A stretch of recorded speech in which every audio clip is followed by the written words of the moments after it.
¿Qué tal amigos? ¿Cómo les va? En este nuevo envío que ponemos a consideración de ustedes, vamos a replicar la segunda parte de una nota que me hiciera Axel Blakes 16, este periodista español, en un canal de YouTube, donde desgranamos parte de lo que fue la búsqueda de restos, supuestos restos de Loan, en los últimos rastrillajes que se llevaron a cabo en el año 2024, en algunas lagunas, cursos de agua muy cercanos a 9 de julio y muy cercanos a la zona de desaparición del niño. También vamos dando algunos datos que por ahí quedaron un poco en el olvido, y como si esto fuera poco, Axel pone al aire la primera nota que le hiciera a María Noguera cuando recién llegaba al Naranjal el 14 de junio de 2024 en horas de la mañana. Es una nota donde ella da algunos detalles que algunos trascendieron y otros no tanto, y que dieron pie para distintas conjeturas y también para análisis posteriores. Les pedimos que se sigan sumando a esta iniciativa de Dani Bruno TV, que se suscriban a este canal de YouTube, porque vienen novedades importantes en la causa que sigue su andarivel judicial y que va a tener, por supuesto, novedades de importancia en los próximos días. Compartimos la nota de Axel Blakes, justamente en esta entrevista que nos hicieron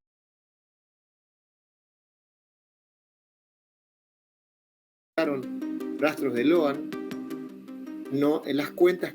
Fíjense que la justicia federal incluso hizo hace aproximadamente 4 meses, 5 meses, pidió y trazó un perfil socioeconómico de incluso la familia de Loan. Con esto revisaron y peinaron absolutamente todos los antecedentes.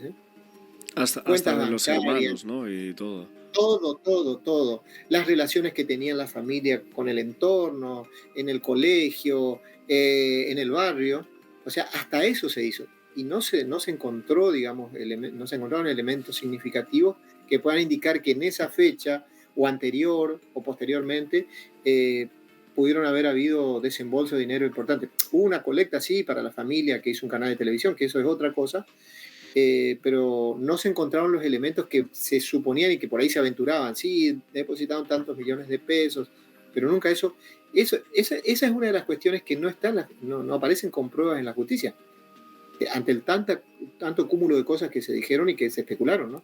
Es una de las tantas. Y de lo cercano a lo que es Pérez y Callaba, que obviamente es de las personas que quizás más se ha hablado en cuanto al caso y actualmente también, porque quizás mucha gente piensa que ellos son los que pueden tener más datos para llegar al paradero de Loan.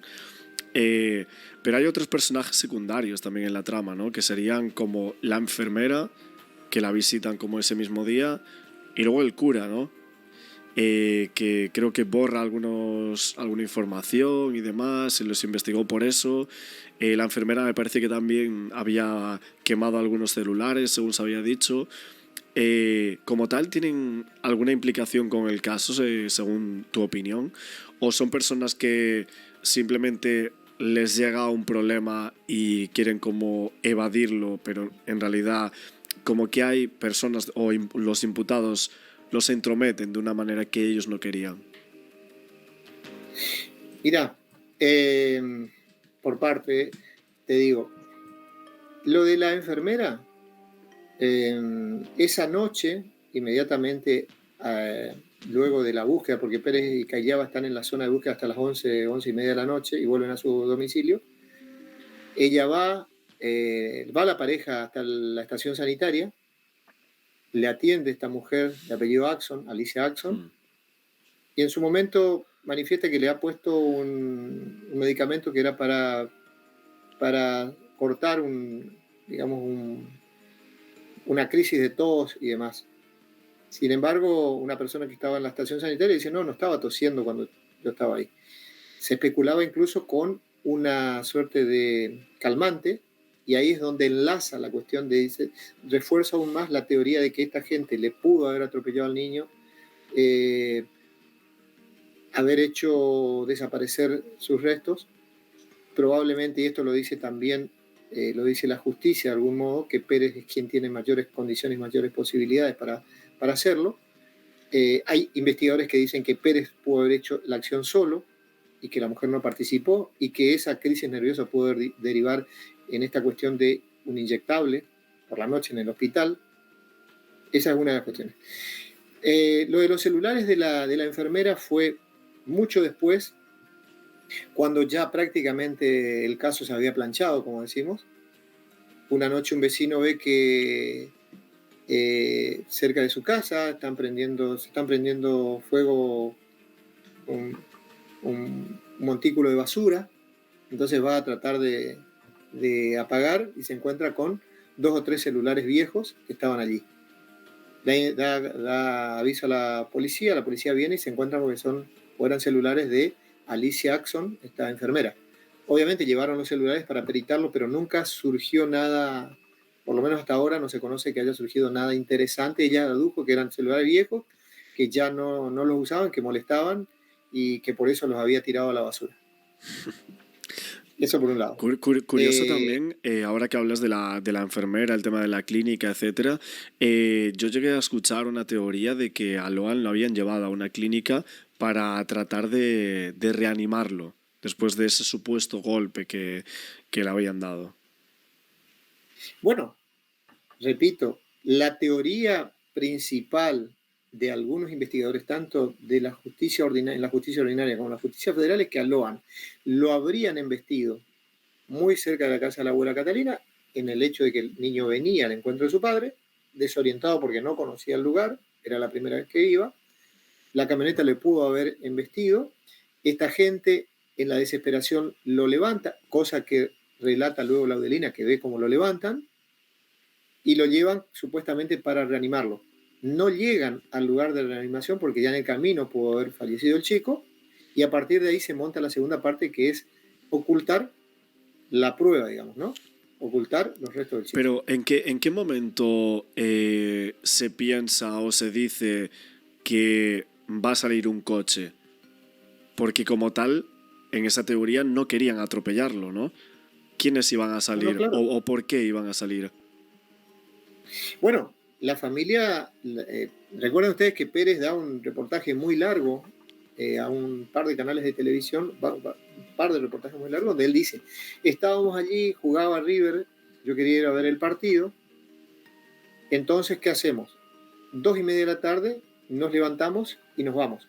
Antes de levantarse o antes de irse, alguien, Laudelina, comenta, Loan se desprendió del grupo, vino en búsqueda de su padre, aparentemente está perdido, lo vamos a ir a buscar, una cosa así. Bueno, aún así la familia, el matrimonio Pérez y Callaba, decide volver hacia 9 de julio. Y estiman que en ese trayecto, cuando salen, es cuando embisten al chico. Y acá, permitime que haga Sí. agrego un detalle. En las pericias accidentológicas practicadas sobre la camioneta de Pérez, que además de los rastros odorológicos, es decir, los rastros de los perros,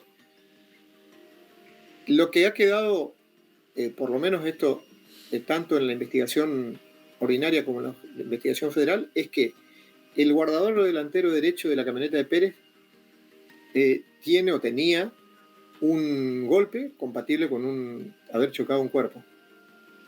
¿Sí? Segundo, una mancha hemática en el interior del guardabarro delantero derecho, del mismo lado donde está el golpe, digamos, ¿no? La mancha hemática estaba ubicada en la parte anterior interna del guardabarro. Y a esto hay que agregar que, de acuerdo al testimonio de una vecina de Pérez y Callaba, la familia lavaron la camioneta en la parte frontal, digamos, a las horas de haber sucedido la desaparición de Loan. En cuanto a la mancha hemática, tanto el Instituto Médico Forense de Corrientes, una entidad muy prestigiosa, como el laboratorio de la Policía Federal en Buenos Aires, determinaron que se trata de una mancha hemática, que es la que pudo haber sobrevivido a este lavado, una mancha hemática que da animal masculino, ¿sí? Pero que nunca pudo determinarse si pertenecía al patrón genético de Loan porque la cantidad de la mancha era insuficiente para determinar con precisión si pertenecía digamos, al patrón genético del Loan. Estos son tal vez de los elementos, más sumado a lo que te decía anteriormente, los rastros orológicos, las cámaras Gesell y demás, que dan sustento a la teoría del accidente. Pero también Es por eso que se enlaza con los últimos rastrillajes que se hicieron en las lagunas, claro. que fueron 4. Porque presumían que si toda esta línea que estamos hablando de embestimiento, luego intento de reanimación... Claro, habrían descartado el cuerpo, ¿no? Exactamente. Claro, pero si hubiesen descartado el cuerpo del niño, por lo que se ha buscado a Loan, sobre todo en los primeros momentos y demás, parece bastante complicado que no se le pudiera haber encontrado de ninguna de las maneras, ¿no? Hay una cosa, Axel. Sí. La laguna en la que tiene especial interés la querella, que aún la sigue teniendo, está en los fondos del campo, comparte el fondo del campo de Pérez y Callaba, sobre una ruta de ripio, ¿sí? Y está en el lugar opuesto a donde comenzaron los rastrillajes. A ver si se entiende. El día 13, a la tarde-noche o a la tarde, comienzan la búsqueda de Loan desesperadamente por familiares, amigos, algunos policías, bomberos y demás, y luego se suman las fuerzas especiales durante 11 días con miles de efectivos, drones y demás. Pero no se buscaba en esa zona. ¿Por qué? A ver, para que tengan una idea. Se buscaba del punto cero hacia el noroeste. Y la laguna en cuestión está ubicada prácticamente al sudeste del punto cero. ¿Y por qué se buscaba? Y acá viene lo interesante de por qué implantaron el botín. ¿Por qué se buscaba hacia el noroeste? Porque hubo un botín semienterrado que marcó como que el chico caminó en esa dirección. Entonces, si hubo un encuentro de un botín que pertenecía a Loan a 3.000 metros del punto cero en dirección noroeste, es lógico que no busques hacia el sudeste, porque supuestamente el derrotero del chico era hacia la otra posición. ¿Se entiende? Entonces, no se buscó en ese lugar, se buscó así muy superficialmente. Ahora, esta búsqueda fue una búsqueda profunda que también careció de eficacia, nos decía uno de los peritos, porque pasaron 6 meses de la desaparición de Loan.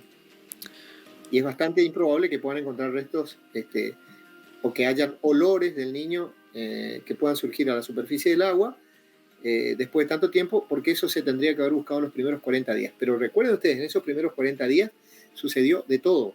Y las teorías más variadas, donde la justicia también estaba, digamos, de alguna manera, no sé si distraída, pero enfocada en todo caso, buscando la posibilidad de una cuestión de trata, el narcotráfico. Bueno, lo que decían, recién decías, quedó lo del cura, si querés después te explico más o menos lo que yo puedo hablar con él. Sí, es verdad que ahora que dices que tanto tiempo después, 8 meses después de la desaparición del niño, Juan Pablo Gallego empezó como a asegurar muchas cosas en las televisiones, ¿no? Hace unas semanas decía el 98% está resuelto, aseguró incluso saber que Loan estaba en Corrientes actualmente, que muchos nos preguntábamos el cómo podía llegar a decir tales cosas el abogado de la familia que había llegado después del famoso Burlando. O sea, ¿tú crees que este señor quizás puede saber algo más de lo que desconocemos? O, por ejemplo, ahora que tú estás dando esta teoría de que podrían haber descartado el cuerpo del niño, tristemente, en esas palabras de sabemos que pueda estar en Corrientes actualmente, etcétera, ¿crees que puede estar intrínseco en que él piense que está fallecido el niño y que lo hayan descartado justo en esa zona y por eso lo dice de esa manera? Mira, el doctor Gallego como el doctor Burlando son de los abogados más reconocidos y más que tienen mayor exposición pública en Argentina. Estuvieron en casos muy, muy resonantes. Yo estimo que debe tener información de primera mano que es como preparando el terreno diciendo, bueno, mire, el chico, tenemos certeza que el chico puede estar acá o allá, o tal vez pueda ser una estrategia para lograr un quiebre en quienes no han dicho todo lo que tenían que decir, como dijimos al comienzo de la De los charla. imputados, claro. Exactamente. O bien se está fortaleciendo la teoría de la trata, que repito, ninguna. Yo cuando te hago referencia a lo del accidente, es porque en base a esto prácticamente surgió el procesamiento que dictó la doctora Poserpenso. Embestimiento o víctima de alguna otra acción criminal. Y recordemos que quien pide en diciembre, o mejor dicho, a quien le proveen en diciembre la posibilidad de el rastrillaje en las lagunas, es precisamente la querella. ¿Me entienden? Es la querella la que insiste. Queremos rastrear las lagunas porque creemos que han descartado el cuerpo. ¿Qué te están diciendo con eso? Creemos en la teoría del accidente y posterior descarte del cuerpo, ¿sí? O por lo menos abonan esa teoría con más fuerza que otras. Aunque no descartan nada, como también lo hace la propia jueza, que yo creo que no hay que descartar absolutamente nada. Claro, ¿no? porque tampoco muchas veces no se quiere hablar de otros temas, ¿no? Como lo de la trata. Yo sobre eso que quería preguntarte, en Argentina y sobre todo también en esa zona, ¿existen muchos casos de trata? O sea, no se quiere hablar tanto de esos temas. Mira, yo nunca tuve problema en hablar del tema. Es más, nosotros tenemos 3 o 4 casos testigos. Creo que hoy te referenciaba off the record en un tema como el caso de eh, José González, ¿sí? Este niño este, que fue, perdón, Carlitos González, su padre se llama José, que fue sustraído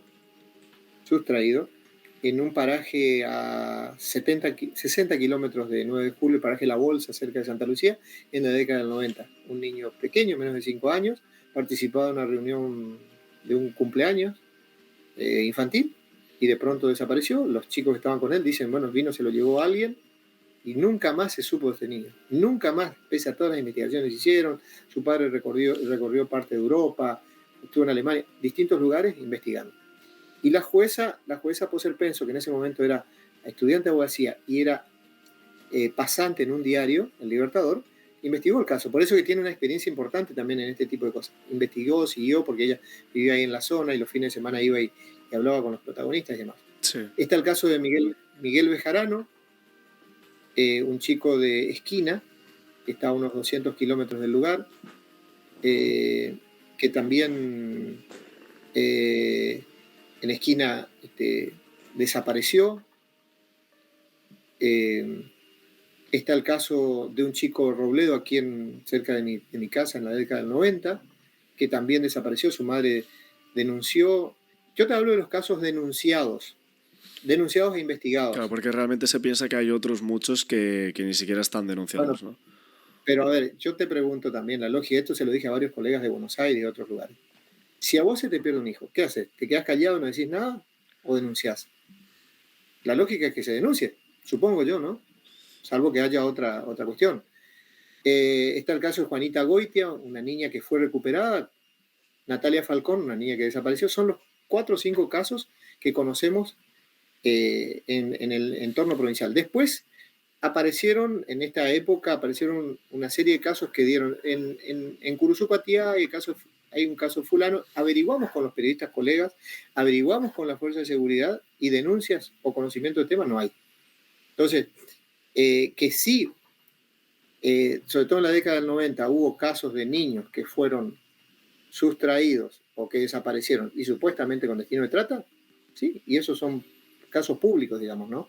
Ahora, en esta época, como te dije, ahora mismo, vos mirás las redes y dice, desapareció, tiene 14 años, tiene 12 años, salió de la escuela, no apareció, y por ahí al otro día aparece con que, bueno, hubo una diferencia en el hogar y lo recuperaron, hubo un problema familiar, pero chicos tan pequeños, por lo menos hasta donde conozco, el último es el de Juanita Goitia, Sí. obviamente el último antes de Loan, ¿no? Que sí se hizo todo un operativo cerrojo en la capital de Corrientes, la habían secuestrado a la salida del jardín de infantes, hija o nieta de un empresario importante de la provincia de Corrientes, empresario relacionado con el juego, y finalmente con un cerrojo impresionante se hizo en la capital, a las pocas horas se la recuperó. Porque las fronteras de Paraguay y Brasil están bastante Muy cerca, cerca, ¿no? De ahí. muy cerca, claro. Corrientes es una provincia limítrofe con la República del Paraguay, con Brasil y con el Uruguay. Claro, entonces sería como un punto como más factible para ese tipo de sucesos, ¿no? De sustracción de menores. Por supuesto que, a ver, las mismas autoridades nacionales, no las de ahora, las de antes, las de ahora y seguramente las que vengan, dirán que Argentina tiene fronteras porosas por donde pasa de todo, ¿sí? Desde muebles, vehículos, autopartes, Ya, ni que hablar y droga y cosas más demás. oscuras, ¿no? Exactamente, porque esto, a ver, no lo estoy diciendo yo como una cuestión de suposición. Todos los días tenemos que, se, que hay operativos antinarcos, donde los narcos disparan y dejan la mercadería, digamos, librada a la suerte o a su suerte, vehículos que se abandonan con tantos cigarrillos. Bueno, esto es moneda corriente prácticamente en una provincia como Corrientes. Misiones, Formosa, Chaco, que son provincias limítrofes. Pues son fronteras muy largas, muy grandes, digamos, ¿no? Claro. Bastante difíciles de controlar. Me decías que tú habías hablado con el cura, con esa Sí, persona. sí. ¿Qué es lo que te dijo? ¿Qué te contó esta persona? Bueno, yo, yo con el cura sobre el cura hice un seguimiento por una razón que cuando me preguntaban sobre todos los medios quería tener alguna certeza, alguna información. El padre Cristian González es cura párroco de 9 de julio, pero no reside en 9 de julio, primer punto. Ok. Reside en un pueblo que se llama Mantilla, ¿sí? Que está a unos 20 y tantos kilómetros de 9 de julio. Y atiende 12 capillas en esta jurisdicción. En Mantilla, en 9 de julio, en Alcorta, en Chavarría, Bajo Grande, Arroyo González. Man. Son parajes y pequeñas localidades. Cuando ocurre lo de Loan, el cura estaba reposando en su casa de Mantilla, convaleciente de una gripe muy fuerte. Uh-huh. Inmediatamente cuando le comentan de este tema, él va al lugar y tan así que nosotros lo vemos entre el día 14 y el día 15 y los días posteriores en la casa de la abuela Catalina, colaborando incluso en la logística ahí de la búsqueda, porque hacían merienda para la gente que colaboraba en la búsqueda y demás. Sí. Y él de hecho estaba repartiendo. Ahí es la primera vez que lo entrevistamos, hablamos con él, nos dice que, bueno, obviamente que estaba consternado, que estaba acompañando a la familia y demás. Y tuvo que dar la explicación de por qué él no está en 9 de julio, porque vive, repito, en Mantilla. Esa es la sede natural, digamos, de su casa. A la semana siguiente o 10 días, comienza la novena patronal de Chavarría. Por lo tanto, él se traslada a Chavarría y está todos los días, los 9 días, 10 días de fiesta, atendiendo la fiesta, digamos. Que le demandaba todo el tiempo. Esa es la razón por la que decían, bueno, el cura desapareció. Hay que recordar que las fiestas patronales en nuestra zona son fiestas muy importantes donde hay celebraciones a la mañana, celebraciones a la tarde, se imparten los sacramentos, por ejemplo, bautismo en un determinado día a la mañana, confesiones, bueno, en fin. Pero paralelamente a esto también el cura nos cuenta que él le cedió su casa, que estaba vacía en 9 de julio, al lado de la iglesia, al comisario Maciel cuando había venido a 9 de julio y no tenía dónde parar, porque no había encontrado todavía casa en alquiler. Entonces, en un acto protocolar, ahí, cuando inauguraban un museo en la ex estación de trenes, él se conoce con el comisario, bueno, palabra va, palabra viene, el comisario le dice, estoy durmiendo en la comisaría sobre un colchón. Le dice, pero todavía no encuentro dónde alquilar. Entonces le ofrece él, no quiere parar en mi casa, no querés parar en mi casa, ahí están las llaves. Bueno, eso explica él fue la relación con el comisario. Luego, en algunos medios que incluso ingresaron a la casa del cura, después pidieron disculpas, además, dijeron que porque algún vecino deslizó a través de un medio de comunicación, en forma anónima, de que el chico habría estado o estaba, lo tenían guardado debajo del altar. y que se escuchaban los llantos y demás. Bueno, tuvo un operativo impresionante, entraron la fuerza de seguridad, revisaron. El cura, luego yo le hago una nota para un canal nacional, no quería dar nota a los medios de comunicación porque decía, se encargaron de decir cualquier cosa sobre mi persona, e incluso de involucrarme, pero bueno, habiéndonos conocido ya hacía un tiempo y demás, y teniendo una cierta relación así de contacto por ser de la zona, se atrevió a hablar con nosotros y nos contó esta teoría, esta cuestión, digamos. Claro. Que jamás tuvo nada que ver con el tema, que incluso hubo gente que eran feligreses, que iban regularmente a la iglesia y que dejaron de saludarlo porque pensaron que él estaba. Y hace poco nos encontramos nuevamente con él y en una charla off the record dijo, bueno, felizmente las cosas el tiempo va poniendo las cosas en su lugar. Okay. Eso fue, digamos, nosotros recabar del padre Cristian González. Bueno, Daniel, la verdad es que llevamos ya bastante tiempo de entrevista. Quiero hacerte como una última pregunta para no robarte más tiempo. Tú como tal, después de todos estos meses que han pasado, ¿crees que va a aparecer Loan en algún momento? Yo más que creer, como dije más de una vez desde el primer día, anhelo y ansío que Loan vuelva. ¿Sí? Porque ahora, ¿cuáles son los elementos para, más que para creer, que para anhelar? Y obviamente hay una familia y una comunidad consternada, un país, digamos, bueno, el mundo se hizo eco de este tema, por lo menos gran parte del mundo. Sí. Y estamos ante una tragedia, un niño que sean cuáles hayan sido las circunstancias, o lo hayan embestido, o lo hayan llevado, o lo hayan abusado, ese niño, digamos, está en algún lugar,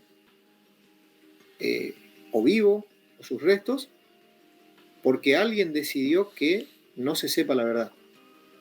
Y cuando digo alguien me refiero casi, te diría, al núcleo primario que lo vio por última vez. Casi. O sea, es una corazonada que tengo, digamos, y que también, por la forma en que se han desarrollado los hechos, son los únicos que me parece a mí conocen la verdad. Tal vez algunos dijeron todo lo que tenían que decir, pero me parece que hay otra gente que todavía no dice todo y que podría arrojar luz sobre el paradero de Loan. Y, por ejemplo, en cuanto a la familia, si es que hay gente que este tema, bueno, les toca muchísimo, es cierto, pero que hay algunas personas que tienen sospechas, por ejemplo, en contra del padre, ¿no? Por ciertos argumentos de burlando en los medios de comunicación y otros periodistas que hablaron sobre estas cuestiones. ¿Tú qué piensas sobre eso? Mira, yo recién me comunicaba con uno de los hermanos porque tenemos un trato, no digo permanente, pero muy asiduo, digamos, ¿no? Sí. La familia decidió no dar más notas. Cuando a mí me decían María y José, no, en los primeros reportajes yo le hice, ahí de hecho en el video que da inicio a mi canal, está la primera nota María, que fue el disparador para que los medios se pudieran, digamos, interesar en el tema. Fue la tuya, la primera. Sí, también la primera. La que subiste a tu canal hace poco. En el canal. Cámara de Walter amarilla.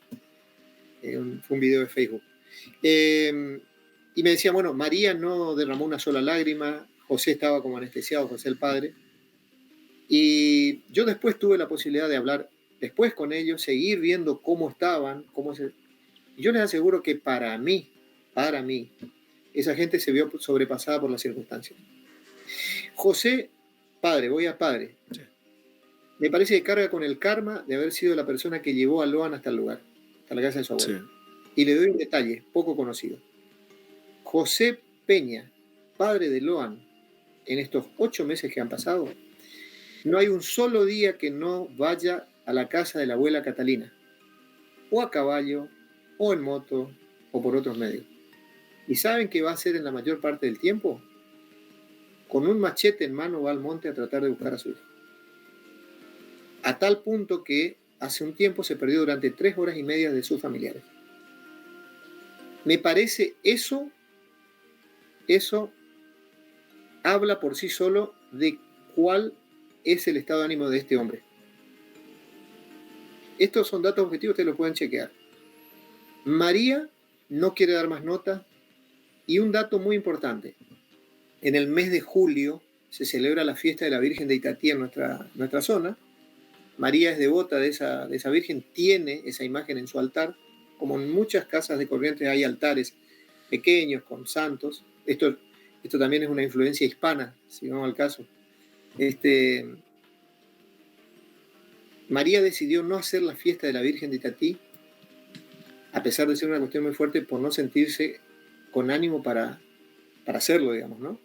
Y es una mujer que, de haber estado en el centro de la escena en algún momento, pasó casi al ostracismo por una decisión propia. Claro. Pero es al mismo tiempo la persona que le da fuerzas a su propia familia para seguir la búsqueda de Loan. Y es la que descarta de plano cualquier teoría que tenga que ver con la posibilidad de que a Loan lo hayan matado. Ok, Daniel, pues muchísimas gracias por tus datos, por tu tiempo y por esta entrevista que hoy comentamos por aquí en YouTube, que esperemos que a la gente le guste. Podéis buscar todas las otras entrevistas de Daniel Bruno, periodista, también su canal de YouTube, que es Dani Bruno TV, si no me equivoco. TV, claro, TV. Okay. Para ustedes TV, para nosotros. Gracias a vos, Axel. Y también quiero decir, porque esto me ha costado más de una crítica muchas veces, contar estas cosas que yo repito, no estoy dando una teoría mía, ni lo que yo pienso.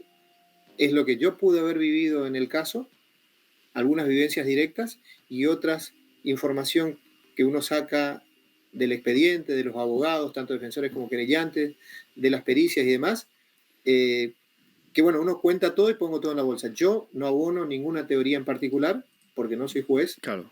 Tampoco juzgo a los colegas, como dije en la presentación del canal, tampoco juzgo a nadie. Solamente cumplo o trato de cumplir mi función periodística, que fue la que me llevó, por una cuestión de intuición, hasta el Naranjal, hasta el Algarrobal, haber sido el primero y haber ayudado. Y me siento de alguna manera dentro de este drama, me siento que he sido tal vez un poco útil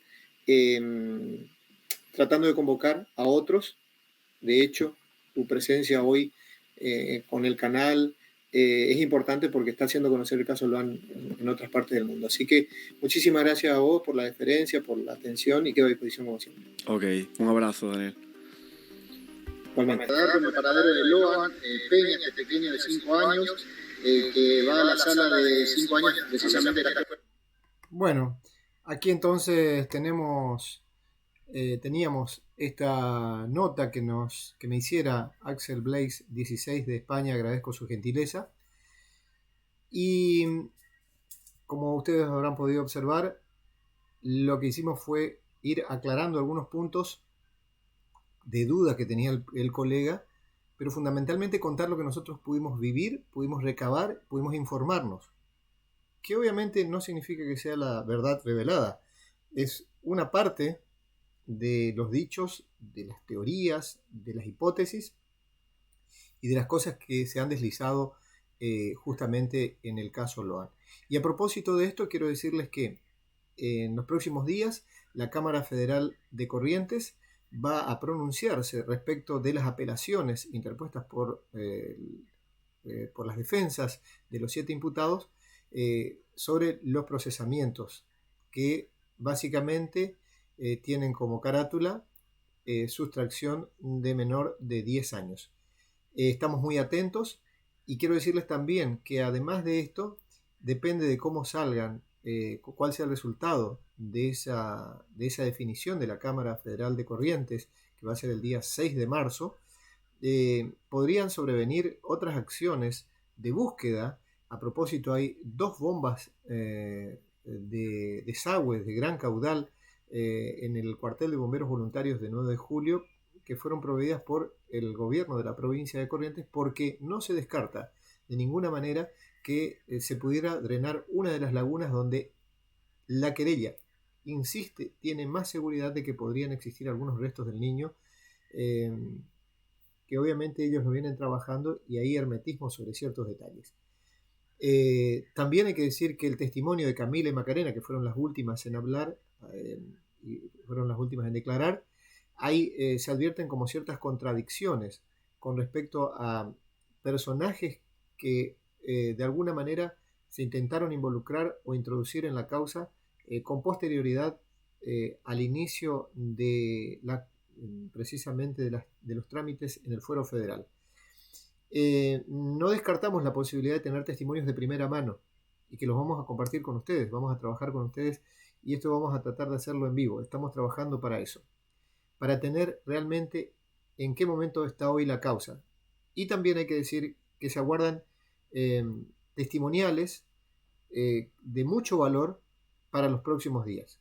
Por eso le pedimos una vez más que se suscriban al canal de YouTube Dani Bruno TV y obviamente, como lo venimos haciendo hasta ahora, desde el primer día, estando desde el primer día y habiendo convocado a los medios nacionales y habiendo también de alguna manera colaborado para que este caso se conozca, le vamos a seguir teniendo al tanto de todas las novedades, de todo lo que vaya sucediendo y de una posible definición, si es que la hubiera, respecto de la causa judicial.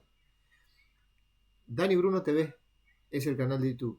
Muchísimas gracias por tenernos en cuenta, por elegirnos y por supuesto seguiremos informando desde el lugar que sea necesario sobre el caso Luan para tratar de conocer cuáles son las últimas novedades. Será pues hasta entonces. Gracias.